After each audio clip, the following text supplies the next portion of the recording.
জনপ্রিয় চানাচুর নির্মাণকারী সংস্থা মুখরোচকের বাড়ির দুর্গাপুজোর উদ্বোধন করলেন বিশিষ্ট অভিনেত্রী কোয়েল মল্লিক। শনিবার পঞ্চমী তিথিতে সোনারপুর থানার অন্তর্গত গোবিন্দপুর এলাকায় মুখরোচকের বাগান বাড়িতেই পুজোর সূচনা করা হয়। প্রদীপ জ্বালিয়ে পুজোর সূচনা করলেন কোয়েল মল্লিক। এরপর পুজো মণ্ডপে ঢাকও বাজান তিনি। এই পুজোয় অংশ নিতে পেরে স্বভাবতই খুশি অভিনেত্রী কোয়েল মল্লিক। অসাধারণ লাগছে, ভীষণ ভীষণ ভালো একটা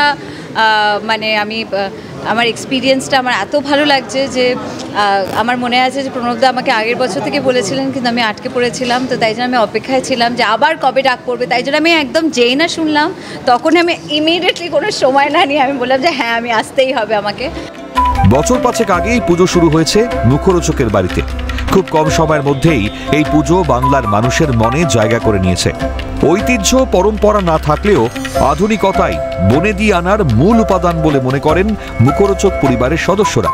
একদিকে তাদের চানাচুর বাংলার গণ্ডি ছাড়িয়ে দেশ ও বিদেশের মাটিতে জনপ্রিয়তা পেয়েছে, তেমনি তাদের পুজো নিয়ম নিষ্ঠায় সকলের নজর কেড়েছে। পুজোর সমস্ত আচার বিধি যাতে নিষ্ঠার সঙ্গে সম্পন্ন করা যায়, সেজন্য বিশেষ প্রশিক্ষণ নিয়েছেন পরিবারের অন্যতম সদস্য সংহিতা চক্রবর্তী।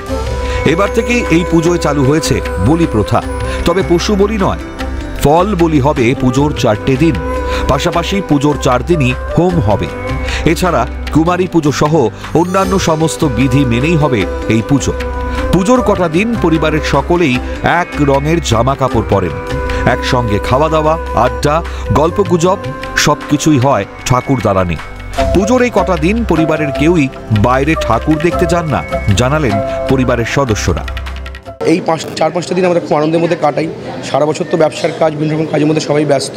তো এই 4-5টা দিন কোনো রকম কাজ নেই, শুধুমাত্র মায়ের আরাধনা এবং সবাই মিলে একসাথে আনন্দ ফুর্তি, আড্ডা, গল্প, নাচ গান সমস্ত কিছু করে খুব আনন্দের মধ্যে আমরা দিনগুলো কাটাই। প্রায় 50-60 জন আমরা একসঙ্গে থাকি এবং সবাই মিলে একসাথে মায়ের পুজো করা হয়। সমস্ত নিয়মকানুন মেনটেন করে নিষ্ঠা সহকারে আমরা সমস্ত পুজোগুলো করি এবং তার সাথে সাথে সন্ধ্যেবেলা আনন্দ আড্ডা সমস্ত লেগেই থাকে। তো খুব আনন্দের মধ্যে কাটে এই 4-5টা দিন। আমরা বলি আধুনিকতায় বনেদি আনা, আমরা এটা বলছি। আধুনিক ব্যাপারটা থেকে কিন্তু বনেদি আনাটা ভুলে গেলে চলবে না।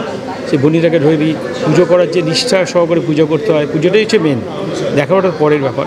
সেটা যাতে নিষ্ঠা সহকারে হয়, সেই জন্য আমরা এবছর একটা ট্রেনিং নিয়েছি। 9 দিনে একটা ক্লাস ছিল সবাই রাজবাড়িতে, সেই ট্রেনিংটা আমরা নিয়েছি এবং এবছর আরও ভালো হয়ে মায়ের যাতে পুজো হয়। অনেক নিয়মকানুন হয়তো আমরা ভুল করতাম, জানতাম না, সেটা যাতে আরও ভালোভাবে হয় তার জন্য আমরা শিখেছি এবং আরও নিষ্ঠা সহকারে আমরা এবারে পুজোটা শুরু করছি। 2021-এ আমরা তো পুজো শুরু করেছি। এবার 2022 থেকেই প্রতি বছরই আমরা এটা করছি। আমাদের যারা একটু আন্ডার প্রিভিলেজ গ্রামের যারা আছেন তাদের মহিলাদের আমরা প্রত্যেক বছরই আমরা কিছু শাড়ি দিয়ে থাকি। কারণ দেখুন, পুজোটা তো সবাই কিছু না কিছু একটু আনন্দ পাক, আনন্দ করুক, এটাই আমরা প্রচেষ্টা, একটা সামান্য প্রচেষ্টা এই পর্যন্তই। তমাল সরকারের রিপোর্ট, ক্যালকাটা নিউজ।